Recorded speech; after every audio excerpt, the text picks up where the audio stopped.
E agora, senhoras e senhores, teremos o bloco Importância do apoio técnico nas decisões judiciais versus ética médica versus segurança do paciente. Nós convidamos, então, a diretora de Relações Institucionais da UHG Brasil, a doutora Laís Perazzo Nunes Carvalho. Convidamos também o conselheiro juiz doutor Arnaldo Rosepian Salles Lima Júnior, do Conselho Nacional de Justiça, e a juíza do Tribunal Regional Federal, 4ª Região, doutora Luciana da Veiga Oliveira.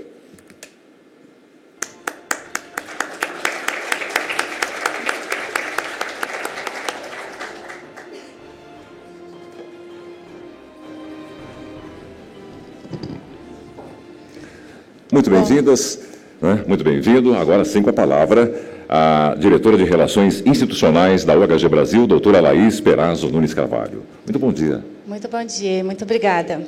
Obrigada pelo convite, obrigada pela confiança, Chaibe, Lascos, e também aos painelistas pela confiança. Estou diante de duas feras aqui do tema, né, que eu vou já apresentar.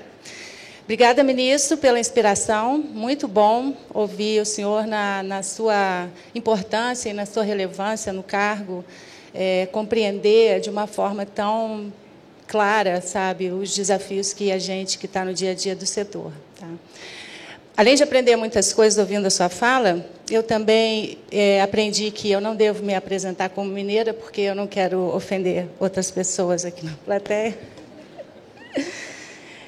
Mas eu acho que fica muito claro que o tema que a gente trata quando fala de judicialização, ele é muito relevante, e sendo ativismo ou não sendo ativismo, ele é grande, né? E os primeiros números que a gente se depara com eles são justamente do trabalho feito pelo próprio CNJ, né? Que mostrou para a gente o acréscimo do número de processos de 2008 a 2017, na faixa de 130%, não comparável com outros processos, em geral, que cresceram na ordem de 50%. Então, existe, sim, um certo, vamos dizer, exagero, e desses números, 50% estão relacionados a planos ou seguros, né? Isso não é um problema só do setor privado, ele é o setor público também vive desse dilema. O CONAS discutiu recentemente sobre esse tema, né, a reunião dos prefeitos. Nós temos muitos desafios com relação à sustentabilidade. Eu sou médica, né, de formação, queria também abrir esse precedente aqui para poder falar um pouco de bobagem diante de advogados. E uma coisa que eu aprendi nessa minha vida trabalhando com planos de saúde é que a liberdade ela não é igual à qualidade. Por isso, eu acho relevante a gente discutir a importância do apoio técnico numa decisão judicial. Eu não tenho dúvida que todo mundo, o judiciário, o poder executivo, o poder a agência reguladora, as operadoras e nós, como pacientes, que em última análise é o que somos, a gente busca essa qualidade. Né? E uma operadora, quando faz o seu trabalho no dia a dia, ela busca essa qualidade com sustentabilidade. E a liberdade, ela não só traz custo adicional que as pessoas não podem suportar, porque se todo mundo pudesse pagar sem limite, a gente não estaria aqui discutindo, tá certo? Todo mundo ia pagar a liberdade total. Mas ela não necessariamente também está ligada a uma boa qualidade. E os excessos de cirurgia de coluna, cirurgia de obesidade mórbida, excesso de procedimentos, excesso de exames, estão aí para mostrar para a gente que a qualidade não é necessariamente obtida com a liberdade. A resposta que a gente deu no setor, a gente chama de triple aim, para quem não está habituado com esse termo. O Triple Aim fala de 3 metas que a gente tem que buscar quando a gente está tratando de saúde, né? A primeira perninha desse tripé é a qualidade assistencial, é a qualidade técnica, baseada nas melhores práticas de medicina. A medicina também é uma ciência que tem dado, né? Ela pode ser suportada pela medicina baseada em evidência, como a gente chama hoje. A outra pontinha desse tripé é a qualidade percebida. É importante a gente perguntar para as pessoas o que é relevante para elas. Isso é especialmente relevante quando a gente está falando de algumas doenças cujo tratamento é muito complicado. O que a pessoa quer fazer com aquele dinheiro que está disponível para o tratamento dela? Será que ela quer comprar a droga mais cara, o procedimento mais caro? O que é relevante para ela? Como é a experiência do paciente? E o terceiro tripé é o custo. Porque se a gente não pode pagar como indivíduos, de que adianta a gente ter o melhor produto e a melhor qualidade, se as pessoas não podem pagar? E é assim que eu queria abrir esse painel aqui. Eu tenho certeza, pela pouca pesquisa que eu fiz aí dos nomes, e conheço vocês já, é a primeira vez que a gente se encontra pessoalmente, fiz até um combinado com eles de tirar um pouco dos doutores e senhores e senhoras para a gente poder fazer um painel mais informal. Mas já sei que os dois são feras nesse assunto. E eu acho que discutir a qualidade técnica, com toda essa complexidade que eu tentei colocar aqui nessa pequena abertura, mas trazer essa complexidade técnica para o dia a dia de uma decisão judicial, eu acho muito complicado. Vocês têm a minha maior admiração pelo trabalho que vocês fazem. Eu vou apresentar nossos dois painelistas, o doutor Arnaldo Rossepian, conhecido aqui de muitas pessoas, conselheiro do CNJ, foi apresentado também como coordenador do tema, né, da saúde dentro do CNJ, procurador de Justiça do Ministério Público de São Paulo, cujo nome está muito ligado aos núcleos de apoio técnico, que é uma forma da gente tentar trazer ou dar suporte para o juiz no dia a dia nessa complexidade toda. E, do meu lado esquerdo, a doutora Luciana da Veiga Oliveira, juíza federal em Curitiba e coordenadora do Comitê Executivo da Saúde do CNJ no Paraná. Também tive a oportunidade de ver um pouco das suas apresentações, que tem uns slides no site do IES, e eu vi que tem muita profundidade nas análises aí que você fez. Vamos deixar as mulheres falarem na frente? Então, vamos... Vai ser assim, 20, 25 minutos, cada um fala livremente, depois a gente volta aqui para um debate. Laís, será que é esse o passador? Eu acho que está. Eu acho que o microfone também está ligado, se você preferir. Bom dia a todos. Antes de começar, eu queria agradecer a organização do evento pelo convite, pela oportunidade de falarmos um pouco mais sobre a judicialização da saúde, que é um tema que angustia não só os gestores das operadoras e da saúde pública, mas também muito a nós, juízes. Queria cumprimentar o ministro Noronha, meu colega de comitê, Arnaldo, doutora Laís, e vários rostos conhecidos que eu vejo aqui hoje, principalmente a doutora Daniela, a doutor Olavo, que são meus colegas do comitê lá em Curitiba. Bom, a judicialização da saúde é um fenômeno no Brasil muito crescente, né? Diferente do que a gente imaginava alguns anos atrás, ele não tende a diminuir. Os dados até que a doutora trouxe agora do CNJ, um incremento de 130% na última década, de ações discutindo o direito à saúde. Hoje são mais de 1.600.000. Com a saúde suplementar não é diferente, os números são até um pouco maiores. Esse é um estudo que a Folha de São Paulo trouxe em 2016, um incremento de 329% no número de ações em relação às operadoras, né? Se lá no começo a gente tinha muitas ações discutindo aquilo que o sistema já oferecia, ou seja, o que a gente discutia era a falha de gestão, seja a falha da saúde pública ou da saúde suplementar, com aquilo que ela já se dispunha a oferecer e não ofertava, nos últimos anos a realidade da judicialização é bem diferente. A gente judicializa hoje a exceção, aquilo que não está dentro dos protocolos, aquilo que não está dentro da política pública. E hoje, mais especificamente, também nos últimos anos, o foco tem sido muito grande em relação a doenças raras e a oncologia, e isso mostra que a judicialização só vai crescer, e a gente já vai discutir um pouquinho o porquê. Não é necessariamente porque essas doenças são negligenciadas no nosso sistema de saúde. A oncologia, por exemplo, não é. Talvez, em relação às doenças raras, a gente tenha, sim, muitos vazios. Mas esse fenômeno é crescente também por conta da mudança da postura da indústria na última década, no mundo inteiro, né? Isso não é no Brasil. Eu trago só ali algumas notícias, só para ilustrar, que mostram que, atualmente, na última década, a indústria mudou o foco do que ela pesquisa, o que ela produz e o que ela lança. Vamos tentar entender bem rapidamente por quê. Lá no início, há uns 10 anos atrás, a indústria focava muito... Depois a doutora me corrige, que é médica, né? Que eu estou me metendo numa área que não é minha, mas a doutora me corrige. Focava muito nos chamados que eles chamavam blockbusters, né? Eles lançavam medicamentos que deveriam ser usados pelo maior número de pessoas no mundo. Eram, via de regra, moléculas individuais, tinha um grande sucesso de vendas. Eu trago ali os 3 exemplos, que são os 3 mais vendidos no mundo, que foi o Viagra, o Lipitor e Mura. O Lipitor ele foi o medicamento mais vendido até 2016, no mundo inteiro. Então, a indústria focava em medicamentos que podiam ser usados por um grande número de pacientes, e o lucro, então, adivinha principalmente desse grande número de vendas. Com o tempo, as patentes foram caindo, né? O lucro já não era mais tanto, a indústria teve que mudar um pouco o enfoque do que ela ia começar a pesquisar. Então, ela mudou para o que eles chamam de niche busters, ou seja, eles buscam medicamentos voltados para determinados nichos, normalmente doenças raras, e não só para isso, mas para moléculas que têm um perfil de atingir determinado perfil genético, ou seja, eles fazem quase que um medicamento individualizado, que não vai servir para muitos pacientes, mas vai trazer uma eficácia maior, que eles calculam entre 5% e 10%, via de regra, para aquele paciente.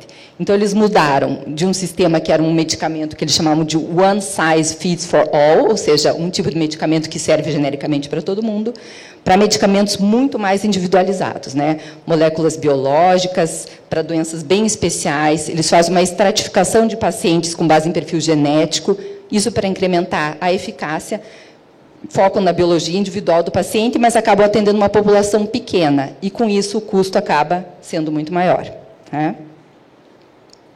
Então, hoje, qual que é a tendência? A gente tem cerca de 7 mil medicamentos em fase de pesquisa clínica no mundo hoje. Desses, 70% são considerados tecnologias estratégicas e inéditas, que eles chamam de first in class.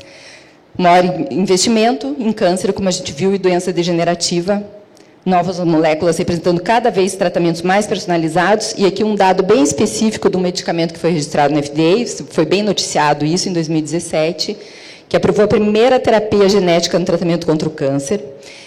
É a técnica que eles chamam de CAR-T, né? É capaz de induzir um anticorpo em células de defesa do organismo do próprio paciente para que elas reconheçam o ataque às células cancerosas, ou seja, é um medicamento bem individualizado. Só que o sistema de saúde, seja público ou seja privado, ele é construído visando a coletividade, né? Vai ser muito difícil que a gente tenha dentro desses sistemas medicamentos tão específicos para determinados pacientes. Além disso, a incorporação de novas tecnologias, seja no sistema público ou no privado, ela nunca vai acompanhar a velocidade de lançamento da indústria. Então, nesse cenário de drogas tão específicas, a judicialização não tem como diminuir, porque o sistema público de saúde e o sistema privado nunca vão acompanhar esse mesmo raciocínio de incorporação de tecnologias, porque eles são voltados para a coletividade. Então, hoje, o que a gente tem no nosso sistema? A gente tem um sistema que busca um atendimento integral, via de regra, tanto na saúde pública quanto na suplementar. A gente tem uma gama grande de doenças que são atendidas, de moléstias que são atendidas. A gente vai ter vazios administrativos, ou seja, a gente tem doenças que não são tratadas pelo sistema, né? E a gente vai ter também doenças que são tratadas, mas não são tratadas a contento. É aí que a gente vai enfrentar, então, a judicialização mais importante. Para a gente avançar um pouquinho, antes de eu falar da importância da informação técnica na judicialização, eu acho importante a gente entender um pouquinho como que é o nosso sistema de saúde. Eu sei que a maioria já sabe, mas eu queria falar bem rapidamente. Então, a grosso modo, a gente podia dizer que a gente tem 3 sistemas de saúde no mundo, né? A gente tem o sistema do modelo de mercado, que é o americano, que a saúde é privada, né? A gente não tem saúde pública nos Estados Unidos. Vão ter pessoas que vão ser atendidas gratuitamente, mas o sistema de saúde é privado. Ele é financiado pelo governo para aquelas pessoas, mas o sistema é privado. Vamos ter sistemas mistos, como acontece na Alemanha ou na França, que é um sistema de seguro-saúde, né? Uma parte da saúde vai ser, sim, pública, mas grande parte privada. E vamos ter o sistema como o nosso, da universalidade, onde a saúde é pública, né? Que é o que acontece na Inglaterra, na Suécia, na Austrália e no Brasil. O nosso modelo de SUS, agora falando do SUS, ele foi copiado, né, do NHS inglês, então ele é construído exatamente na base do sistema público inglês. Então, o que a gente pode dizer? No Brasil, a gente tem as duas saúdes coexistindo. A saúde ela é pública, né? A saúde privada ela vem de forma complementar e suplementar. Ela vai ser complementar quando ela ajuda o SUS, né? Ou seja, quando o SUS se utiliza da rede privada para complementar o seu serviço de saúde pública. E ela vai ser suplementar quando nós adquirimos de forma privada um seguro de saúde, né? Então, a saúde suplementar, ela não tem que dar aquilo que o SUS oferece, ela não tem que dar o que o SUS deixou de oferecer, né? Ela é uma saúde diversa, suplementar, de acordo com o contrato e com aquilo que foi pactuado. Por que a gente tem tanta judicialização aqui, então, diferente do que acontece em outros países que têm o mesmo sistema que o nosso? Porque, como o ministro Noronha falou, que o latino ele tem uma dificuldade em relação ao capital, a gente também tem uma dificuldade em relação a limites e a regras, né? Em grande parte desses sistemas públicos de saúde, existem limites muito claros em relação ao que o sistema é oferecido. Se a gente pegar ali, por exemplo, no Reino Unido. O Reino Unido é um dos sistemas mais amplos de saúde pública, ele oferece tudo, mas ele tem limitações muito claras. Por exemplo, no Reino Unido, ninguém tem acesso à oftalmologia, à fisioterapia, a atendimentos psiquiátricos, todos os medicamentos são pagos, não tem medicamento de graça na saúde pública no Reino Unido. A taxa é baixa, é 8 libras, quase 8 libras por prescrição, mas é pago. Se o medicamento custa 10 ou custa 100 mil, vão ser 8 libras. E, além de tudo, tem algumas restrições ao uso, como acontece em outros. Por exemplo, no Canadá, se você faltar uma consulta médica, sem uma justificativa, você vai pagar para ter a próxima consulta. Na Suécia, você vai arcar com uma coparticipação em tudo que você usar. O valor é pequeno, é quase simbólico, mas você vai arcar.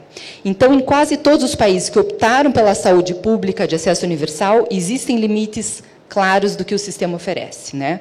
Nós, que somos, na verdade, o maior país com sistema de saúde universal, uma saúde para 200 milhões de habitantes, porque todos nós usamos o SUS de alguma forma, né? Seja para vacina, seja para vigilância sanitária, todos nós somos usuários do SUS, então a gente tem um sistema de saúde pública para 200 milhões de pessoas sem limite nenhum, né?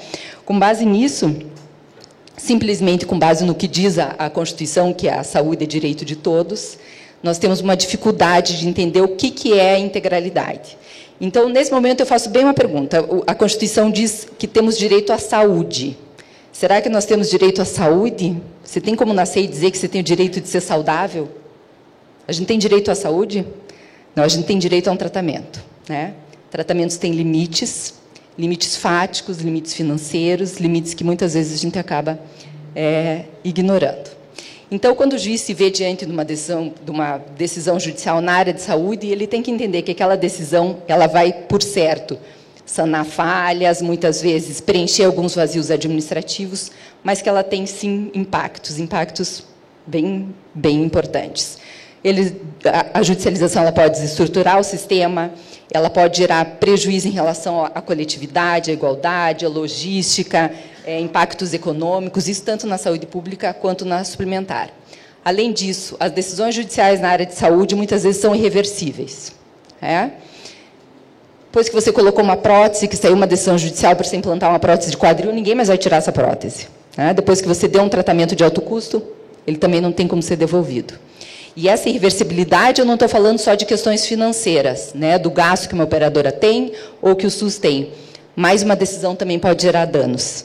A doutora falou das cirurgias bariátricas, a gente tem muitas situações em que a justiça acaba antecipando procedimentos desnecessários, gerando riscos importantes para os pacientes, com medicamentos experimentais, antecipando cirurgias eletivas, às vezes sem todo um acompanhamento que é necessário, fornecendo medicamentos off-label sem um acompanhamento técnico e assim por diante. Eu trago, assim, só rapidamente, que meu tempo até já está acabando, só alguns exemplos em relação à irreversibilidade também. A gente tem várias operações hoje discutindo fraudes na área da judicialização da saúde, essa aqui de São Paulo, da psoríase. A Secretaria de Estado da Saúde calculou que dos 3,8 mil pessoas que entraram na Justiça para buscar esse medicamento, 2,5 tinha alguma fraude envolvida. Tinham muitos pacientes que não tinham nem o diagnóstico daquela doença e estavam judicializando e recebendo medicamento. Essa também, que é a mais famosa, que é do Soliris, que por muito tempo foi o medicamento mais caro comercializado no Brasil. Ele começou por R$800 mil, depois o valor foi baixando.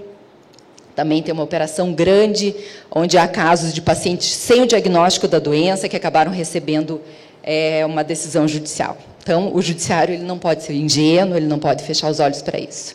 Então, o que acontece? Voltando ao tema aqui. Quando o juiz se depara com um caso de judicialização de direito da saúde e ele não tem informação técnica, a chance da decisão dele ser emocional e não racional é enorme. É enorme. Vou trazer um caso para a gente trabalhar com ele bem rapidamente. Atalureno. Tá? É um medicamento para distrofia muscular de Duchenne, é uma doença rara, ele custa R$ 9 milhões. Tá? Esse é o custo anual para um paciente. A gente já vai trabalhar com ele bem rapidamente. Então, vamos pensar o juiz que se depare com essa decisão, ele tem uma prescrição médica, uma declaração do médico que aquele paciente precisa do medicamento, ele efetivamente precisa. Né? A chance dele dar uma decisão emocional, quando faltam critérios técnicos, é enorme. Ele vai, muitas vezes, esquecer que o SUS está estruturado, que tem uma Constituição, tem a Lei 8080, que fala dos limites da integralidade, que fala das políticas públicas, a mesma coisa em relação à saúde suplementar, que existe um rol da ANS, que existe um contrato que deve ser respeitado. E ele vai sofrer alguns tipos de síndromes comportamentais que não são exclusivas do juiz, são de todos nós. Né? Tem algumas que são estudadas pela ciência comportamental e que se aplicam muito a essas decisões que trazem um cunho emocional importante, como são essas da saúde. A gente acaba julgando com compaixão ou com empatia, né? Valorizando o caso individual, esquecendo o coletivo. Né? Em relação a isso, tem alguns estudos bem interessantes. Esse eu trago, é um tema, é um psicólogo canadense. O tema do artigo é Empatia piora o mundo. Né? Ele faz um raciocínio em relação à empatia frente a casos coletivos. Então, qual é a frase que eu destaquei dessa reportagem? Qual a relação fundamental entre empatia e justiça?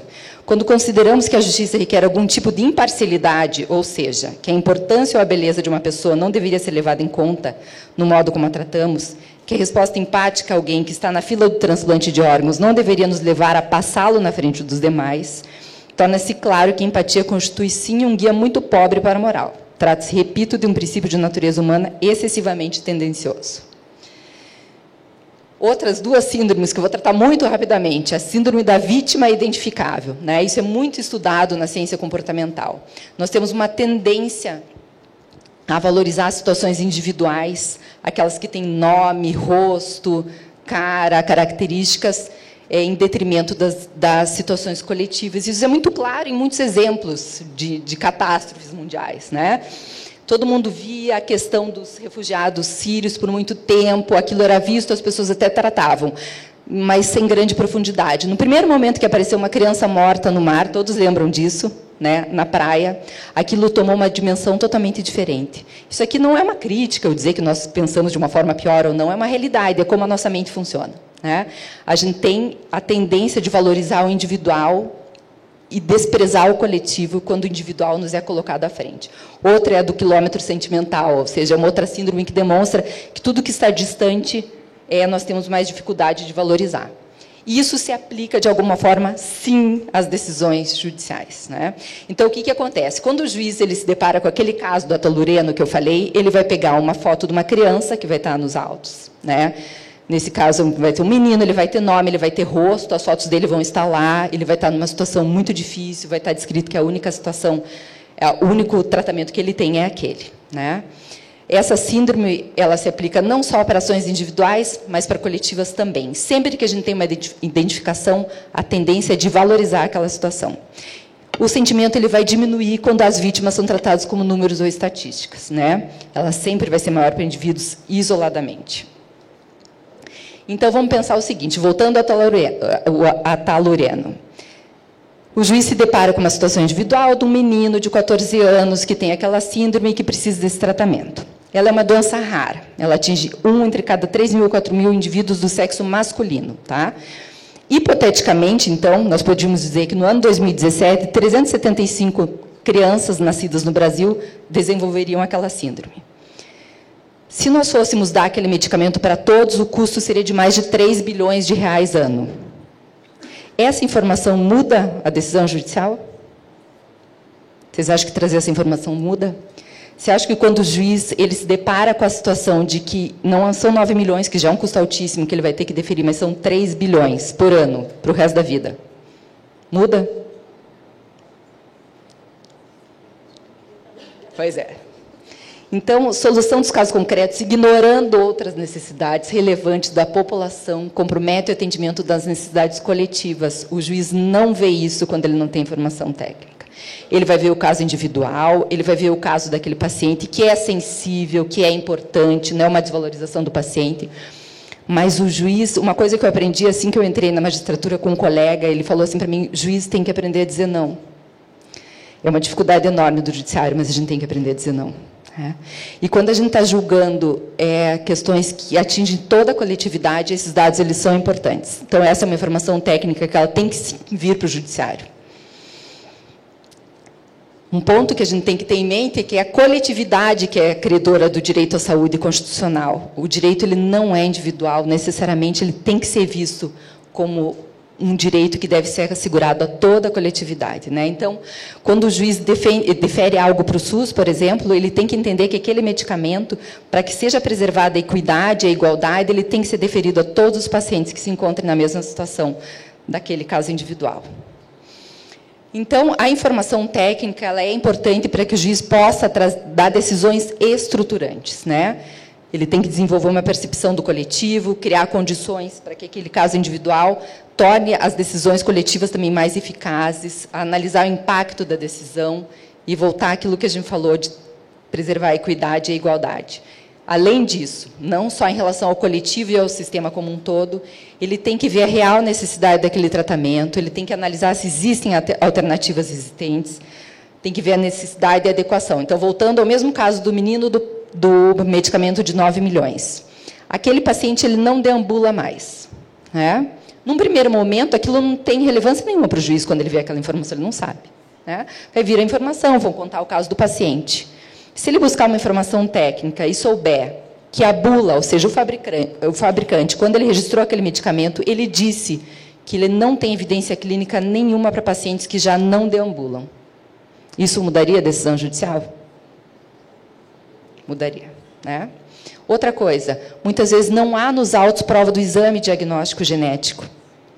Só que o juiz ele não sabe quando precisa ter esse exame. A gente precisa da informação técnica. Via de regra, a gente se depara com uma prescrição que diz que aquele paciente precisa daquele medicamento. Eu, juíza, não sei se aquele medicamento exige aquela doença exige determinado exame para confirmar o diagnóstico. Então, isso também é uma informação que muda a decisão judicial. Então, o juiz, antes de decidir, ele deveria, falando primeiro de política pública, entender todo o regramento do SUS.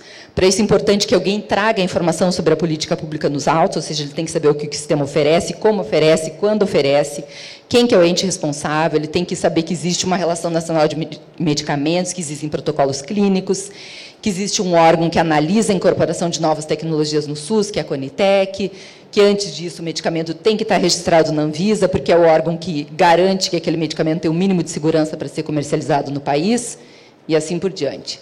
Em relação à saúde suplementar, a mesma coisa. O juiz tem que ter acesso ao rol, tem que ter acesso à regulamentação da ANS, tem que ter acesso e respeito ao contrato, porque aqui é uma relação de direito privado, não é uma relação de direito público, isso muitas vezes é ignorado.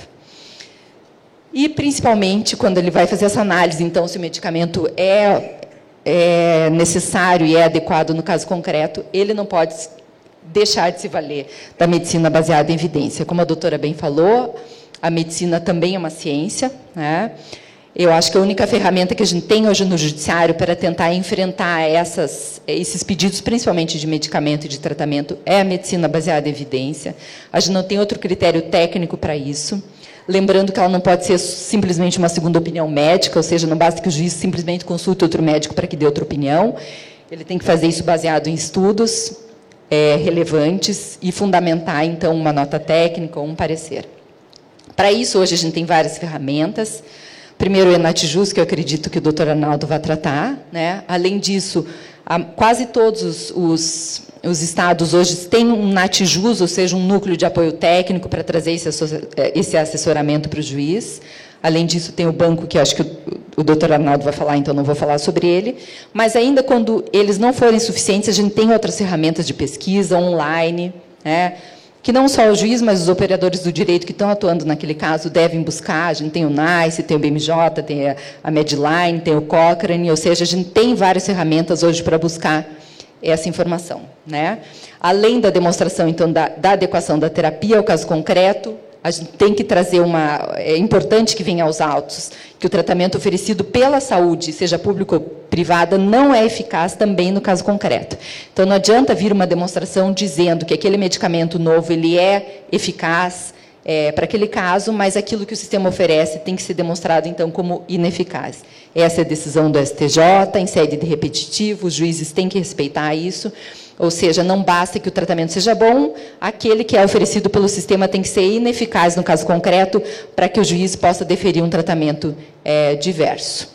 Então, é importante que o juiz sempre tenha em mente que toda tomada de decisão ela vai gerar algum tipo de consequência, né? Decisões na área de saúde, elas têm um potencial de impacto muito grande, seja na coletividade, porque a gente traz inevitáveis consequências sistêmicas, né?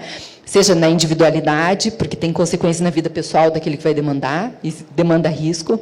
Por essa razão, a gente não pode ter base só as afirmações que vêm na inicial, sem qualquer contraposição.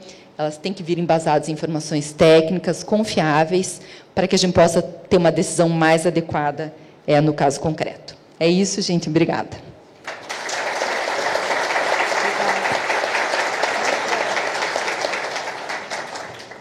Muito bom. Bom, eu acho que eu vou pedir lá em Curitiba a sua inscrição no CRM local, né? Porque ela me referiu a mim como doutora, mas você tem muitas informações que eu mesmo não tinha. Obrigada até por compartilhar. E, puxando o gancho de novo do ministro, né, que me fez... Eu vou usar essa expressão mais, né, o juiz entender a extensão da eficácia da sua ação. Eu achei legal. Acho que você colocou essa bola no chão e mostrou exatamente a extensão da eficácia da ação de um juiz, que, por não saber dizer não, diz tantos outros nãos que ele não percebe que está dizendo, né, quando ele corrompe um orçamento. Ele deixa de dizer um, mas diz muitos outros nãos. Doutor Arnaldo, a bola está contigo. Agora está tudo no colo do núcleo de apoio técnico. Tem aí? Bom dia a todos. Eu começo agradecendo o Reinaldo Schaub em ter me convidado para poder participar dessa manhã aqui com os senhores. Cumprimentar o ministro João Otávio Noronha. O ministro Noronha, enquanto corregedor nacional, foi um dos incentivadores do projeto Enatijus, desde seu lançamento, em 17 de novembro, no Encontro Nacional da Magistratura. O ministro Noronha foi um grande parceiro e continua sendo um incentivador dessa causa. Cumprimentar os meus companheiros de Comitê Nacional, Leandro, Sinão Leandro Scarabel de Conivês, Simone, enfim, os integrantes da Agência Nacional de Saúde. Cumprimentar todos os senhores, a Laís, e a alegria em estar aqui com a Luciana. A Luciana, dos 27 estados da federação, que felizmente hoje todos têm comitê nacional, a Luciana é uma das lideranças, é alguém que conhece esse tema com muito mais profundidade do que eu, que não sei se é do conhecimento de todos. Eu venho do Ministério Público de São Paulo, eu tenho 33 anos de vida institucional e estou no CNJ já no meu segundo e derradeiro mandato.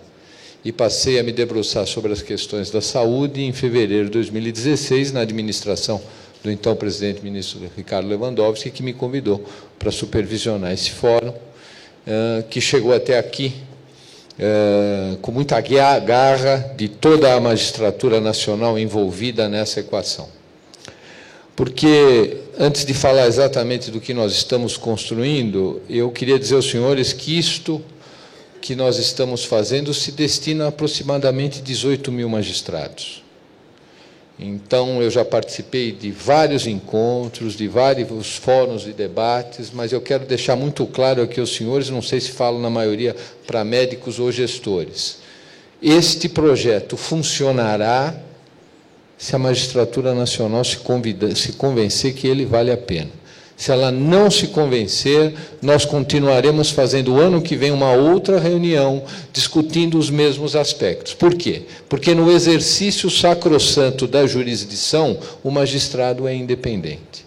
Salvo quando o Supremo Tribunal Federal definir a matéria de forma não mais questionável, e o Superior Tribunal de Justiça, pela via do repetitivo, puxar aquelas demandas que, eventualmente, contrariem aquilo que a Corte decidiu. Mas eu ouvi a Luciana, o ministro Noronha, e ficou fácil a minha fala, porque o ministro já falou da análise econômica do direito, do consequencialismo das decisões judiciais. A Luciana trouxe a necessidade do magistrado decidir com conhecimento de causa, mas eu tenho que lembrar aqui aos senhores o seguinte. Certa feita, logo no início da minha participação nesta ação, eu fui chamado para falar no encontro tripartite do intergestor do Ministério da Saúde, e quando cheguei lá, uma das integrantes do comitê, que está comigo, portanto, nesta causa, falou: doutor, se prepare, porque o judiciário vai sofrer aqui uma crítica muito severa. Eu queria dizer aos senhores, não há demanda judicial que não tenha um advogado ou um médico instruindo aquela demanda, talvez com um singelo receituário ou com uma peça muito mais elaborada.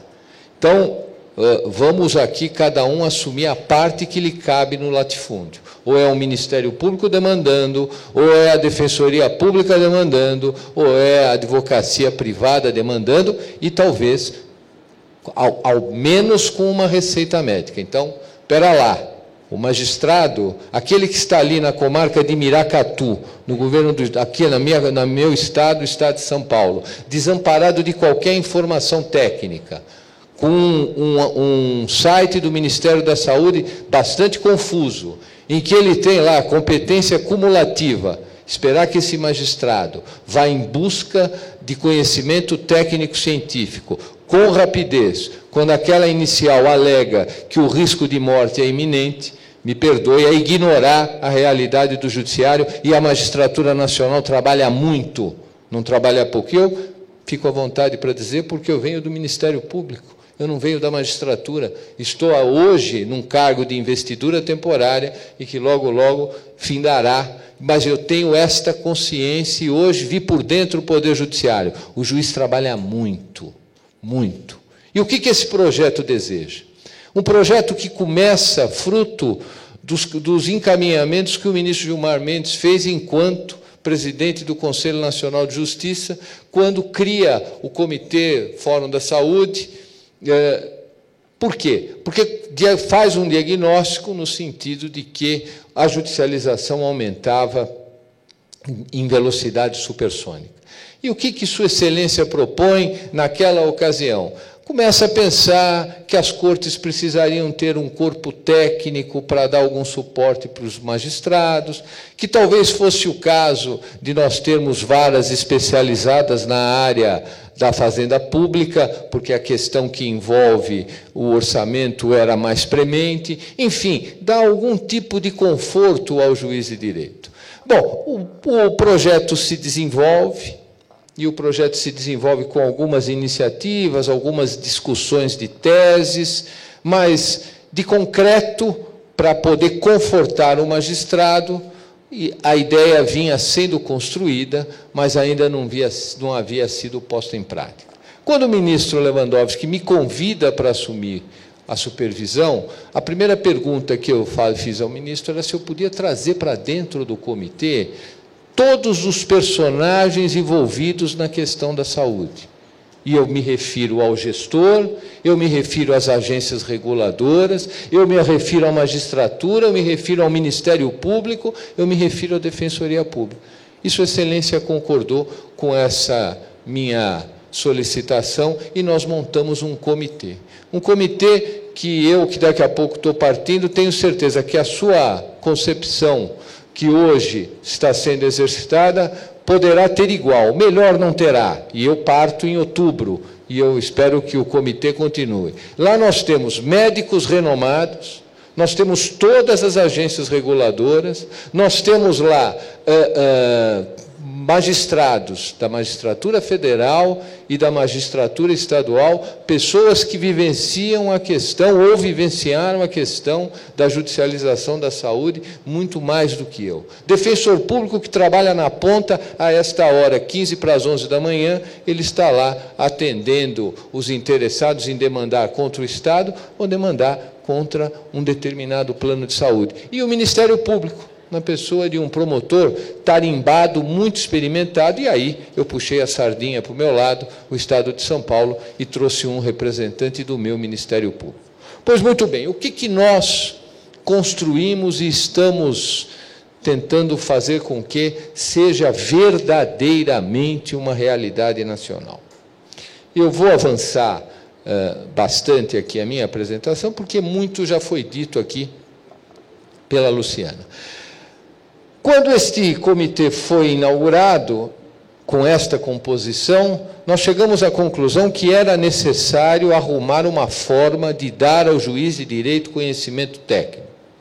E, para tanto, foi editada a Resolução 238, da autoria deste comitê, que hoje integra o Conselho Nacional de Justiça, e fomos buscar, via PROAD-SUS, o recurso no Ministério da Saúde para que nós pudéssemos ter uma fonte de renda, de modo a capacitar aquilo que a Resolução 238 passou a obrigar, é que cada unidade da federação, cada comitê estadual da saúde tivesse um núcleo de apoio técnico ao magistrado quando ele precisasse de uma consulta ante a complexidade daquela demanda que lhe está sendo apresentada, e uma demanda que quase que invariavelmente a solução se dá em sede de cognição sumária. É a liminar que é deferida, é o bloqueio do valor do governo do Estado, do governo municipal, algumas ocasiões da União, com mais dificuldade, é verdade, ou daquela agência operadora de saúde suplementar. Muito bem. Estabelecemos essa peregrinação pelo Brasil todo, e eu visitei não as 27 unidades da federação, mas fazia a conta semana passada, Lu, pelo menos 21 estados eu visitei, e aí, só um reparo à fala da Luciana. Alguns estados da federação, a demanda na área da saúde é gigante, mas é gigante também na área da saúde estruturante. É aquilo que, infelizmente, determinados estados da federação não conseguem oferecer, ou por falha de gestão, ou por absoluta carência de recursos, que é uma realidade que o nosso país atravessa hoje. Muito bem. Criamos nos 27 estados da federação os NAT-JUS, ou seja, os Núcleos de Apoio Técnico do Poder Judiciário. E fizemos o quê? Capacitamos esses profissionais de medicina que estão à disposição do Poder Judiciário. E à disposição de que forma? De acordo com a realidade de cada estado da federação. Ou é a universidade que cede mão de obra, ou é o Conselho Regional de Medicina, ou é a Secretaria de Estado da Saúde. Claro que com todos esses nomes publicados no respectivo diário oficial de justiça de cada uma das unidades, para quê? Para que a população saiba quem são os profissionais de medicina, de onde vieram, e que são eles que estão auxiliando o juiz na emissão de notas técnicas nos casos concretos. E esse corpo técnico é capacitado pelo Hospital Sírio-Libanês. O Hospital Sírio-Libanês que também tem, por meio do recurso do PROAD, a possibilidade de, mediante pedido dos magistrados coordenadores dos comitês, levar aos NATs de excelência espalhados pelo Brasil a solicitação de elaboração de pareceres técnico-científicos relacionados com uma determinada moléstia. Sobre esse tema, eu queria destacar uma indagação que me é sempre feita, que é a seguinte indagação: por que será que o Ministério,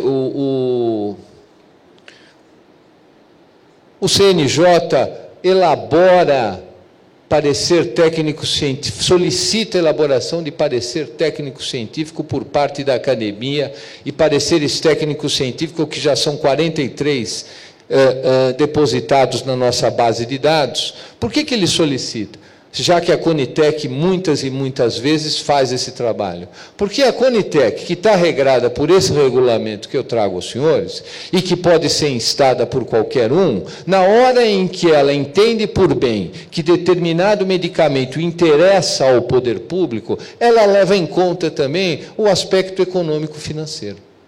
E os nossos pareceres técnico-científicos se orientam única e exclusivamente com base na evidência científica. Essa indagação me foi feita, Laís, quando eu estive e como convidado no encontro internacional dos medicamentos para doenças raras, o ano passado no estado de Maryland, e todo mundo queria saber como é que o Poder Executivo libera dinheiro para o Poder Judiciário para a construção de uma ferramenta que envolve questionamentos com aquilo que as agências reguladoras estabelecem. E eu tive que ir lá explicar por uma razão muito simples, porque a magistratura não está submetida às agências reguladoras. Aliada a um outro aspecto que eu aqui, e já conversei isso com o Leandro, conversei isso com o William Dibby recentemente, o nosso país vive um momento de questionamento de todas as instituições. E as agências reguladoras não estão fora disso. E o judiciário acaba sendo o último refúgio de esperança do cidadão em ver aquele direito que ele acredita ser detentor lhe ser conferido. Então, o abacaxi que o magistrado tem que descascar é enorme. E não é fácil, hein? E não é fácil. E o que nós queremos fazer por meio do trabalho do Conselho Nacional de Justiça? A capacitação dos quadros dos médicos que estão à disposição dos comitês estaduais. A criação do Banco de Dados Nacional, ou seja, aquela nota técnica que envolve o medicamento X e que foi produzida lá no estado de Roraima, ela é mediante uma consulta singela por parte do juiz de direito lá de Chuí, no estado do Rio Grande do Sul, ele tem acesso àquela informação. Uma informação com algum grau de precisão que dê a ele conforto em dizer sim ou dizer não. Porque eu me lembro, ministro Noronha, estávamos nós lá, o ano passado em Portugal, participando daquele evento na Universidade de Lisboa, quando o ministro Belize dizia: eu me coloco na posição do juiz que está na comarca mais distante desse país, desprovido de qualquer informação técnica, e recebe uma demanda razoavelmente bem elaborada inicial, razoavelmente bem elaborada, e que ele diz: dou ou não dou? E a Luciana falava sobre o que leva o juiz a se convencer. Eu estou absolutamente seguro que o magistrado, ele primeiro se convence com base nos seus valores morais, ideológicos, e depois ele busca a roupagem técnico-jurídica para dar a sustentação. O que nós queremos? Sair desta realidade e mostrar para ele: você quer dar, mas dê aquilo que tem evidência científica. Porque aquilo que o ministro Noronha disse, a análise econômica do direito é algo que nos Estados Unidos é recorrente. No Brasil é uma discussão ainda que sofre preconceito. Felizmente, no nosso último encontro, em 17 e 18, a terceira reunião de trabalho do Comitê Nacional do Fórum da Saúde para implementar o Enatijus, nós levamos lá um professor especialista nessa matéria, e a magistratura se interessou pelo tema e tem discutido o tema de forma recorrente, ou seja, tem consequência aquilo que você vai determinar o pagamento. E diria aos senhores o seguinte: além de tudo isso, e se voltar ainda, se me derem tempo de voltar na reunião tripartite, um trabalho conjugado entre os órgãos da administração. Eu pergunto aqui para os senhores que vivem esta realidade: é razoável, eu não vou lançar minha opinião, eu aprovar uma resolução na Anvisa que facilita o registro de medicamento de segunda e daqui a pouco de terceira geração, com exames, com os testes de nível 2. O repetitivo, que eu trouxe até aqui, que o tempo é curto, depois eu posso aprofundar, que o ministro Noronha fez referência, a Luciana fez referência, que diz que um dos requisitos é a inscrição, é o registro na Anvisa. Ora, o magistrado se conforta muito mais em deferir a liminar se está registrado na Anvisa, e registrado na Anvisa sem os protocolos adequados para que saibamos se há eficácia e eficiência. O Brasil só perde dos Estados Unidos em velocidade de registro de medicamento. Eu estou me posicionando contra ou a favor? Não, eu só estou trazendo a reflexão. Por quê? Porque eu presidi por determinação da ministra Carmen Lúcia, a audiência pública última que o Conselho Nacional de Justiça e o Supremo Tribunal Federal fizeram na área de saúde. E apanhei muito, hein? Apanhei muito, por quê? Porque tinha que limitar o número de participantes e procurei que todos os setores falassem. Mas as associações de portadores de doenças raras foram lá falar. E eu digo aos senhores, me ponho na posição do pai ou da mãe de uma daquelas crianças que foram levadas lá para que fosse feita a narrativa pelo orador que falava pelo aquele segmento. É muito doloroso.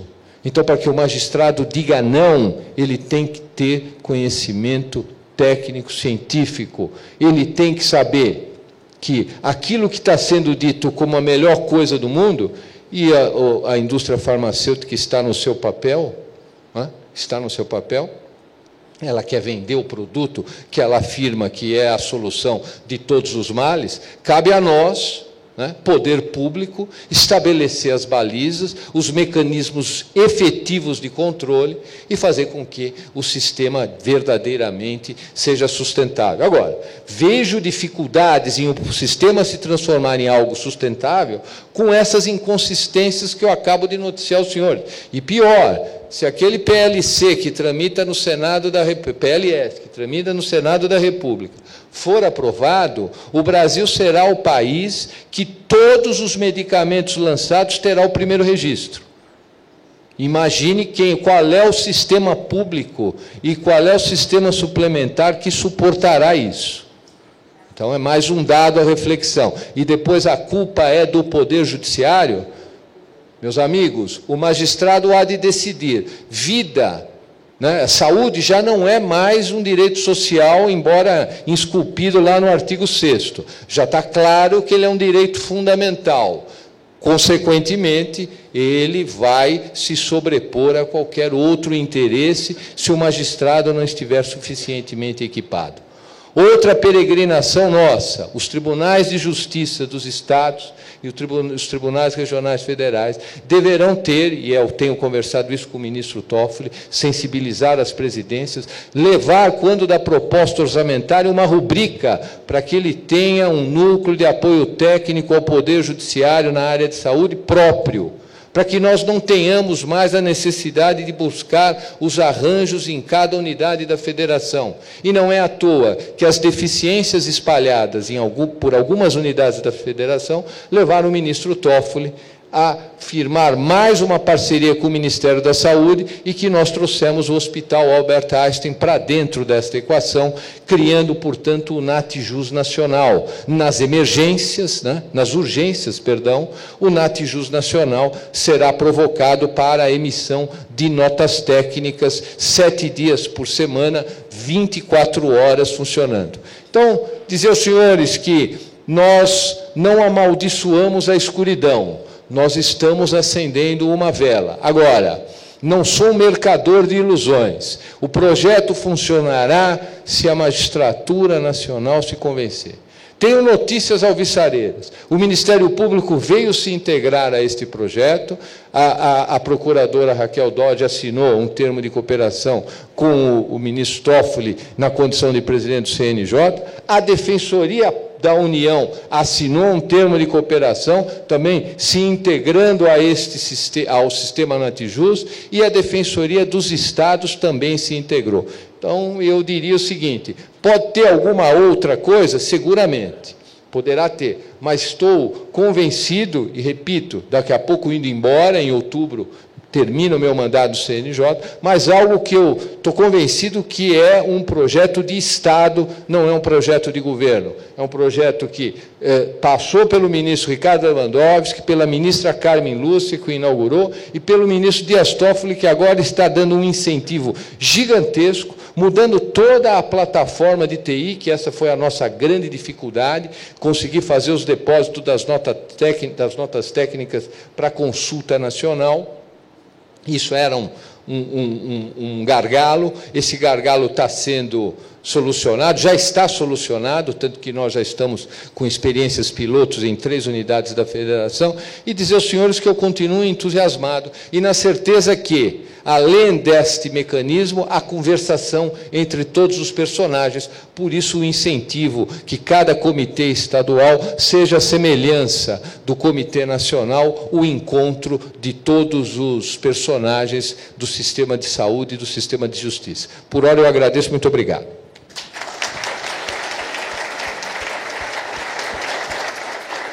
Uau! Muito obrigada pelo contexto histórico também da formação aí dos NATs. Muito bom ouvir. Bom saber que a gente tem robustez no processo que é tão difícil de dar esse suporte, como a gente também já ficou bem claro aqui para todo mundo. Eu queria perguntar quanto tempo a gente ainda tem. É isso aqui? Meia hora? 29? Tá. Obrigada. Obrigada. Eu queria propor a gente mergulhar um pouquinho mais ainda nessa questão da pertinência técnica dos procedimentos, puxando a seguinte reflexão. A gente tem trocado o termo incorporação tecnológica na nossa discussão lá dentro da organização para o termo de avaliação de tecnologia em saúde. Por quê? Os exemplos que a gente tem tido, e que são os mais emblemáticos, e que realmente colocam claramente os sistemas em risco financeiro, de insustentabilidade, como uma medicação que pode custar 3 bilhões anual para todos os pacientes numa determinada região, ou um tratamento de uma doença rara, onde eu vou com um gasto muito grande, impactar um número muito pequeno de pessoas, né? Então, esses exemplos eles são muito evidentes, eles gritam, eles falam por si.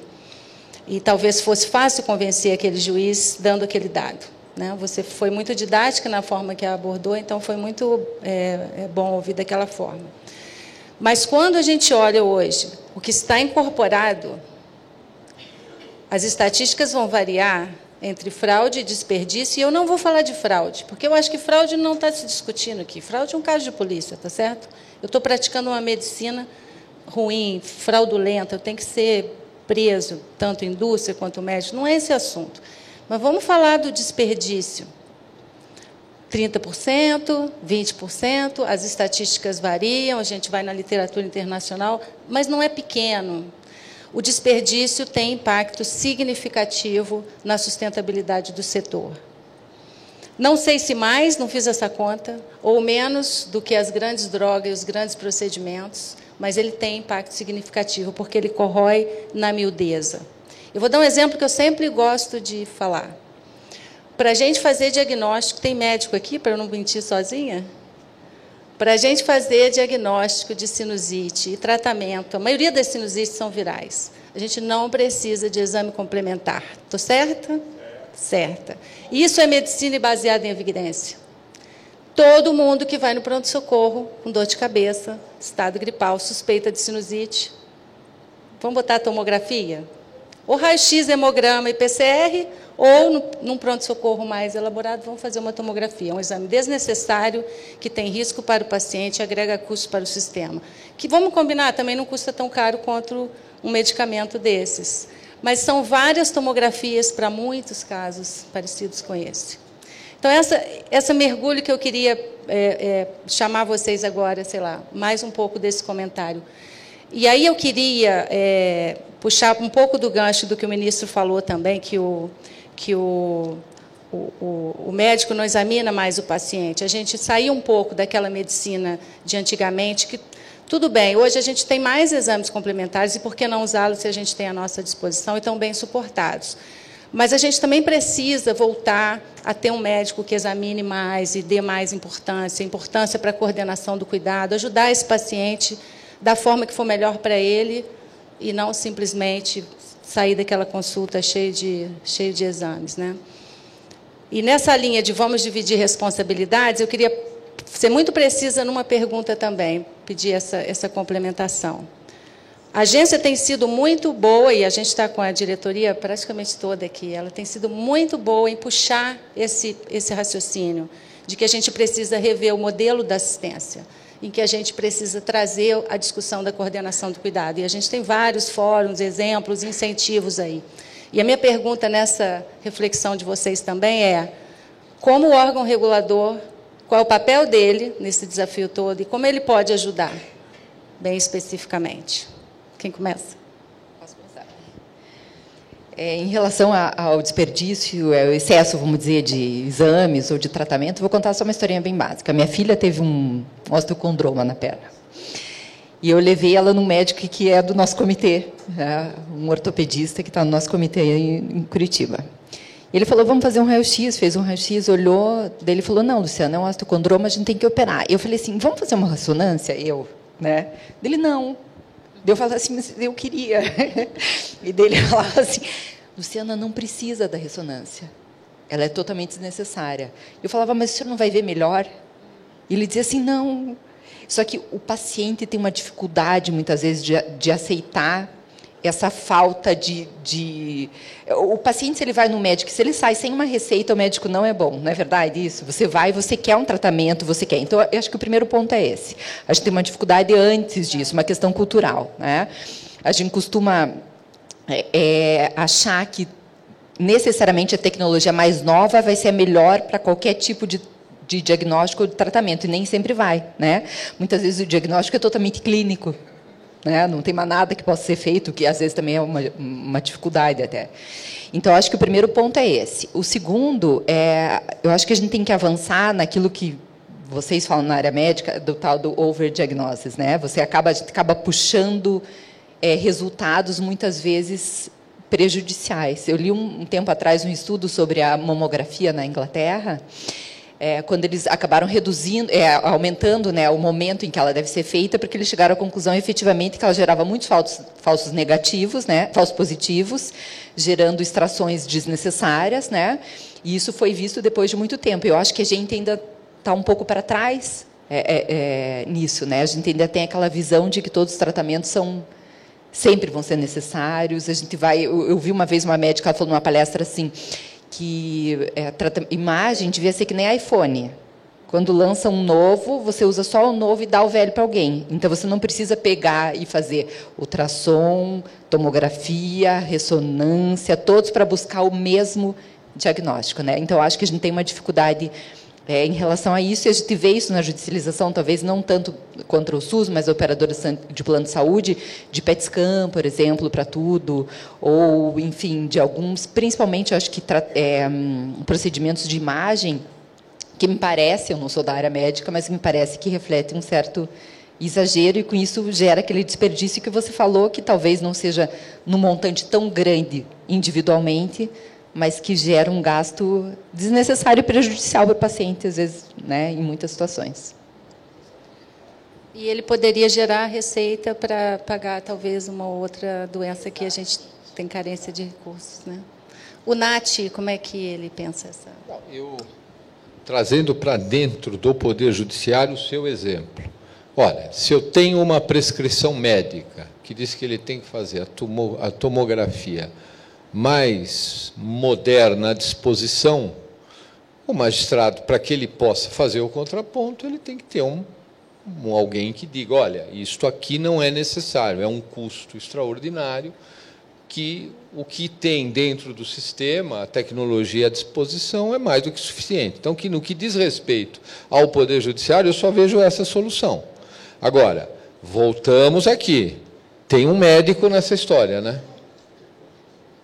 Porque não me parece que o paciente, demandando ele, o advogado, e dizendo que ele resolveu, que ele quer fazer uma tomografia computadorizada para descobrir se ele quebrou o pé, que o magistrado vai deferir. Pode até acontecer, uma decisão absolutamente infundada, mas me parece que tem lá uma receita médica. Um médico pediu. Então, para que o magistrado possa fazer o contraponto, ele tem que ter um conhecimento técnico-científico. Então, acho que uma nota técnica, num caso desse, que já esteja no sistema ou que possa ser elaborada, resolveria a situação. Não vejo outro caminho. Eita, desculpa. Espero que não tenha quebrado. Isso porque eu estava tentando ficar cada um com o microfone, para a gente não precisar ficar trocando. Mas pensando aqui nos 43 pareceres, né, que hoje vocês 43. Temos 43. Mas veja, aí são pareceres conceituais. Então, o medicamento X. Qual é a evidência científica para a moléstia Y? É isso. Não é uma demanda, é algo que o magistrado coordenador do comitê de Sergipe diagnosticou que no estado dele aquela demanda é recorrente. Então, o que ele fala? Eu não quero uma nota técnica, eu quero um estudo mais aprofundado. Um estudo que é elaborado por um dos 5 NATs de excelência do sistema Rebrad, que vai buscar literatura internacional, que faz esse trabalho, que a Luciana aqui muito bem colocou, de buscar essas fontes confiáveis, né, para saber o que tem de evidência científica. E a conclusão é uma conclusão, e nós fomos elaborando isso ao longo desses 43, onde ela tem... O trabalho é um trabalho que tem os protocolos que devem ser observados por um parecer técnico-científico na área de saúde, mas ele tem um prólogo que circunstancia o questionamento e, ao final, tem ali, digamos, um resumo para que o magistrado, se não tiver tempo de fazer toda a leitura, ele tenha lá, né, uma síntese do qual é o diagnóstico e qual é o nível de evidência baixa, alta, média, e aí ele decide. É claro, não é a academia científica que vai se sobrepor à decisão do magistrado. O que nós queremos é que ele dê a decisão, mas diga, olha, eu considerei isso e entendi aquilo. Ele vai dar os fundamentos dele. Tanto transparente é o nosso sistema, que nós temos 43, e já está incomodando, que nós temos, dos 43, nós temos 6 questionamentos, feitos por laboratório e feito por profissional de saúde. E qual é o procedimento que nós adotamos? Nós processamos esse questionamento, abrimos vista para que a academia que elaborou faça uma carta-resposta, anexamos o questionamento e a carta-resposta ao PTC, e o magistrado, quando for consultar, ele saberá que a conclusão do PTC foi essa, que o questionamento foi aquilo, e o esclarecimento prestado foi aquele outro. E ele decide.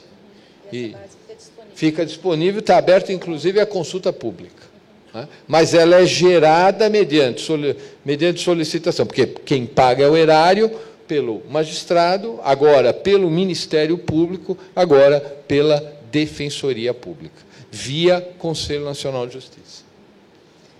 E, Arnaldo, uma curiosidade também em relação a... Vocês têm esses encontros, então, com os juízes, com os magistrados? Um encontro... Como é a percepção deles? Vocês têm essa... Olha, eu diria o seguinte, quando o projeto foi inaugurado em novembro de 2017, naquela manhã, terminada a reunião, antes do almoço, nós fizemos um grupo de WhatsApp, que eu diria que não tem preço, né? Porque nós falamos aqui com a magistratura envolvida diretamente na questão da saúde, aqui pelo WhatsApp, nós falamos com o juiz de direito de Manaus, que troca uma dúvida, olha, uma coisa sem grande refinamento, troca uma dúvida com o coordenador do Comitê do Rio Grande do Sul, e todos os outros vão lendo. Então, nós temos hoje, nós temos já mais do que, porque a ideia era que tivéssemos o coordenador e o vice-coordenador de cada estado, sempre um juiz estadual e um juiz federal, para replicar a informação. Hoje nós temos 82 juízes envolvidos na questão da saúde, mais o Comitê Nacional. Então, você tem lá, no nosso comitê, por exemplo, nós temos a Clarice Petramalli, que foi diretora-presidente da Conitec. A própria ANS vê a conversa que circula, o representante da ANS vê a conversa que circula, a Anvisa vê a conversa que circula, enfim, todos estão lá, há uma sinergia que tem se revelado positiva. Né? Às vezes tem que deixar no silencioso, porque não tem dia da semana e não tem horário, né? Porque tem gente que dorme pouco, que é notívago, gosta de ficar postando. E a informação sobre o que é produzido no Brasil, o que é produzido no exterior, enfim, é muito rico. Então, a impressão que tenho ao longo dessa minha experiência é que nunca houve um envolvimento tão grande e tão consistente dos comitês estaduais. Os comitês estaduais hoje, na realidade, funcionam em cada unidade da federação. Alguns com mais protagonismo, como é o caso do da Luciana. Por quê? Porque acho que a resolução 238 foi muito sábia nisso, porque conferiu ao presidente da Corte Federal ou estadual, e há um arranjo na resolução que estabelece quem poderá exercer a coordenação e quem será o vice-coordenador, ele é vinculado à presidência da Corte a qual ele pertence. Por quê? Porque aí sim eu tenho, usando uma palavra da moda, o coordenador empoderado naquele Estado. E ele tem que ter proatividade, chamar as agências. Eu conversei recentemente com o doutor Leandro. A ANS tinha dificuldade em entender que era interessante participar das reuniões dos comitês estaduais, porque não, já temos assento no Comitê Nacional, mas as realidades do Brasil são muito díspares, não é? O que acontece no Sul não é o que acontece no Norte, nem no Nordeste. E uma das coisas que nos orientou ao longo dessa experiência nós não estamos lá para rivalizar com agência, com gestor público, não. Eu tenho certeza que todos têm uma contribuição positiva a dar a essa equação, que não se resolve apenas pela via do Poder Judiciário. Pelo contrário, aquilo que o ministro Noronha falou, ou é a afirmação da política pública, ou o Judiciário vai entrar nesta equação de forma cada vez mais recorrente, e o sistema não vai se estruturar. Quer aquele que necessariamente tem que estar estruturado, que é essas questões que envolvem aquilo que não está contemplado nem no sistema público, nem no suplementar. E aí eu arrisco aqui um palpite, está para iniciar o julgamento, reiniciar o julgamento, que está com vista para o ministro Alexandre. O ministro Alexandre esteve num evento com a gente em Vitória do Espírito Santo. Eu duvido, porque é minha singela opinião, não tenho a experiência dos senhores, que o Supremo Tribunal Federal um dia diga que medicamento fora da lista SUS não deve ser dado em nenhuma circunstância. Se pegar os votos que já foram proferidos, vejam o voto do ministro Barroso, ele diz lá, o projeto Enatijus é um caminho. Por quê? Porque a evidência científica é a pedra de toque desse projeto.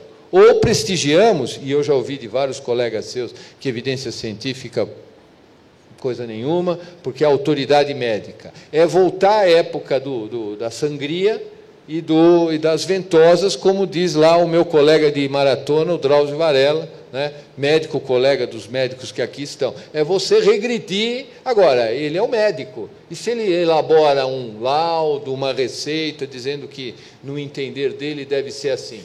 Se nós prestigiarmos esse tipo de comportamento, vamos embora para casa, encerramos aqui o evento, porque nós não vamos chegar a lugar nenhum. Muito bom. Tem a questão da autonomia do juiz, né, como foi colocado. E do médico também, do médico claro. Também, tem as duas questões. Eu queria só até acrescentar, o Vital, que é o presidente do Conselho, ainda não sei se ainda é, não sei se já trocou. Ainda é o Vital, doutor, o presidente? Ainda é. Eu trouxe ele para essa equação, mandei uma carta, ele pediu que eu fizesse um ofício, pedindo que os médicos observassem aí na hora da prescrição do medicamento, pegar não o nome fantasia, usar ali a referência ordinária, nacional ou internacional. Mandei este ofício, ele distribuiu para o Brasil inteiro, né? São Paulo, enquanto o Davi estava na Secretaria de Estado cuidando aqui, foi um parceiro grande no sentido de sensibilizar a classe médica, né? Porque acreditamos que a maioria, né, eu prefiro pensar dessa forma, somos pessoas de boa vontade, né, que queremos o melhor para a população brasileira. É um trabalho, sem dúvida nenhuma, também de sensibilização na sua classe. Com certeza. Só uma última perguntinha, até é uma coisa rápida, eu acho, que a gente trouxe toda a discussão para a questão técnica e médica, acho que esse era o nome do nosso painel, mas foi muito bem colocado também na abertura pelo ministro, acho que vocês dois também colocaram esse tópico, que existem outras questões que são técnicas, que envolvem o contrato de plano de saúde, que principalmente as questões técnicas e atuariais. Das causas não assistenciais, como a gente chama, de reclamação de cliente, a gente tem os reajustes, né, os cancelamentos. Existe iniciativa de apoio técnico para esses temas que não são médicos também? Faria sentido estar no radar? Isso refoge ao escopo do Comitê Nacional da Saúde, a questão de reajuste, isso não está no nosso horizonte. Faria sentido isso, doutora? Eu acho que aí entra um componente econômico, né? Entra ali, há quem sustente que os reajustes do plano de saúde deveria ter um índice próprio, enfim, agora as operadoras estão mudando aí para pagar pelo tratamento, não pagar mais por tudo que é oferecido. Eu acho que aí nós, pelo menos eu, não sei o que pensa a Luciana, entraríamos aí num terreno que eu não tenho nenhum domínio, eu seria um aventureiro aqui falando sobre algo que desconheço. Eu acho que seria mais complicado também. Mas a gente tem alguns enunciados que tangenciam um pouco a questão das operadoras que falam da relação contratual, né? A gente não tem um núcleo para isso, mas a gente tem os enunciados. Então, o Fórum da Saúde, já foram realizados 3 fóruns. Em cada um deles foram aprovados enunciados que correspondiam, vamos dizer, ao que a maioria entendia como orientativo ao Poder Judiciário e aos demais operadores do direito. Então, hoje foram já aprovados 103 enunciados, alguns foram revogados na última jornada, foi agora em março, não lembro se 18 ou 19 de março, eles estão disponíveis na página do CNJ. Muitos se dirigem especificamente às operadoras de plano de saúde, né? Eles não têm força vinculante ao juiz, o juiz não está, como acontece no repetitivo, que ele tem que seguir, mas os enunciados não, eles são só orientativos. Mas eu considero eles bem importantes, eu sempre fomento assim, a utilização deles no comitê, porque eu acho que, como comitê, ele tem uma composição muito plural, né, na maioria dos estados e o nacional também, então os enunciados eles refletem aquilo que uma pluralidade de vozes entende que deve ser seguido, né? Então, acho que isso traz legitimidade para os enunciados, porque é um público muito dispar, né? São interesses muito antagônicos que fazem parte do comitê. Então, quando sai anunciado, é porque aquilo revela o que aquele grupo de pessoas de pensamentos tão diferentes entende como algo a ser seguido. São 103 hoje, eles estão disponíveis na página do CNJ, é só entrar ali no Fórum da Saúde. É importante que os operadores do direito que atuam tragam os enunciados, né? É uma forma que a gente tem de legitimar a atuação dos comitês e do Fórum Nacional. E ali tem enunciados bem interessantes e muito esclarecedores, até para dúvidas comuns dentro do Poder Judiciário. Eu queria até agregar o que a Luciana falou, dizer ao senhor o seguinte: alguns dos enunciados que o CNJ produziu nessas 3 jornadas foram orientadores de decisões do Superior Tribunal de Justiça.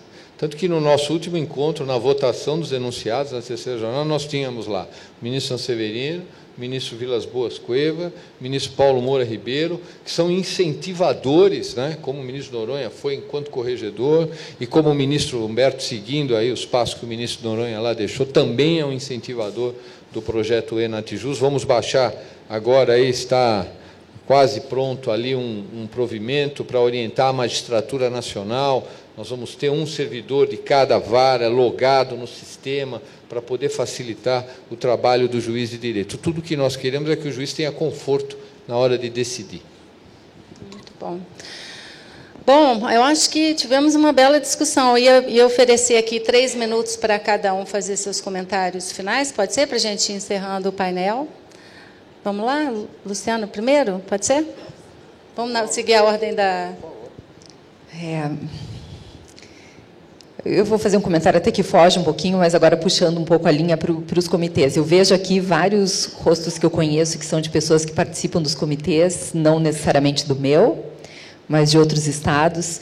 Eu vim discutindo hoje com o doutor Olavo, está por aí, no táxi, até da importância que eu acho, o quanto os comitês, eu acho que mudaram um pouquinho a cara da judicialização, né? Eu acho que é muito importante a gente estar num fórum como hoje, que a gente tem uma médica, um membro do Ministério Público, um juiz, essa discussão entre todos os atores, essa possibilidade que a gente tem de ouvir o lado do outro e entender um pouco mais como é que as coisas acontecem, com esses outros atores, ela muda um pouco a nossa percepção e faz com que a gente tenha decisões mais qualificadas. Nesse meu tempo de comitê, eu estou no comitê desde 2013, e hoje eu tenho uma visão muito diferente do que eu tinha no início, até porque eu pude vivenciar um pouco mais como é que funciona a prática médica, como é que funciona a prática da gestão, seja nas operadoras de plano de saúde ou na saúde suplementar, e eu acho que esse é o caminho que a gente tem para poder trabalhar melhor a judicialização, né? Como a gente viu, a judicialização ela não vai acabar na área de saúde, salvo se algo muito diferente acontecer, Então, a gente tem que se preparar para continuar tendo que enfrentar essas questões. E eu acho que a forma mais acertada que a gente tem é trazer cada vez mais presente essa pluralidade de vozes para a gente entender como é que o sistema funciona, para que as nossas decisões do judiciário sejam mais estruturantes, menos desorganizativas, né, e mais técnicas. Obrigada. Olha, primeiro agradecer mais uma vez a oportunidade em aqui estar. A Luciana começou em 2013 a se debruçar sobre a questão da saúde, muito mais tempo do que eu, até porque ela vive o dia a dia, mas dizer que, ao longo desse período, aí já há 3 anos e pouquinho, eu também mudei absolutamente, porque, para mim, era uma área que eu desconhecia mesmo, porque, enquanto membro do Ministério Público, pouco atuei na área do difuso, na área da saúde pública, e pude ver hoje, aí, por intermédio desse Comitê Nacional, a realidade do Brasil bastante díspare e a necessidade, sim, de trazer ao magistrado conhecimento técnico, científico, para que ele possa enfrentar com tranquilidade a questão da judicialização da saúde, sem perder de vista algo que ainda pode provocar aí um amargor na boca do magistrado, mas a análise econômica do direito tem consequência aquilo que ele está determinando. E aquilo pode quebrar um município, pode inviabilizar questões que talvez pudessem ser enfrentadas de forma mais efetiva, como as filas na rede pública para operação de apêndice, para uma operação de bócio, para coisas que, de certo modo, são até singelas, mas falta recurso, falta gestão, falta organização. Então, não é possível olhar apenas a árvore, tem que olhar a floresta inteira. Acho que o ministro Noronha deixou isso muito claro na fala de abertura. E, enfim, acreditamos que o caminho é esse e vamos continuar aí empenhados, procurando trazer toda a magistratura nacional para dentro dessa equação, né, Lu? Muito obrigado. Bem, obrigada. Obrigada a vocês, Carol.